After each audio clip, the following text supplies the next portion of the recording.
दर्शक बंधु नमस्कार। जदि आप डालुआ धान चाष कर महिषा सबू समय के लगुच और आप चाहून बिना पैसा रे कम खर्चार के महिषा के कंट्रोल करमी बोले आ देखुन गोटे बहुत बढ़िया जिनिस आम आपको देखा यहाँ हूँ बासंग बोलिक इटा के कहसन। ये बासंगटा आप जहीं जीवे प्राय गाँ गहली एंता बारकिर मान के बासंग थी इटा के काଣା करबे ई पतर सबू के आप पूरा तुली नहीं जीवे सबू के कुटी देवे तार रस बाहर करबे। इटा हूँ बासंग इटा के भल भाव आप जानी थे निजर अंचल रे भी इटा प्राय मिली जाए आर से रस के लिट्रे 15 ml हिसाब रे मिसेकरी आपन सीधा आपनकर जमी रे झिटी देवे।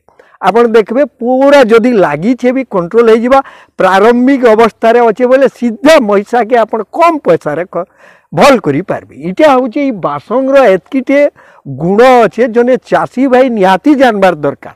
बासंग गुटे हेतकी इम्पोर्टेंट ई पतर के आपन कवकनाशी हिसाब रे आराम से व्यवहार करि पारबे। निहाती जदि आपनकर जमी रे बारंबार लागुचे महिषा लागुचे पतर उपरे दाग दाग हो जाऊे ई ट्रिक के आपन निहाती अप्लाई करी आपन आराम से पूरा जमी रे बिना खर्चा माने कम पैसार खर्चा रे निजे खाली टिके आय उपे करी महिषा के दूर करि पारबे। तार बाहर जेनसी भी कवकनाशी जेनसी भी कवक फंगस जदि लागुछन इटा के आपन दे पारबे। निहाती इटा के ध्यान देबे।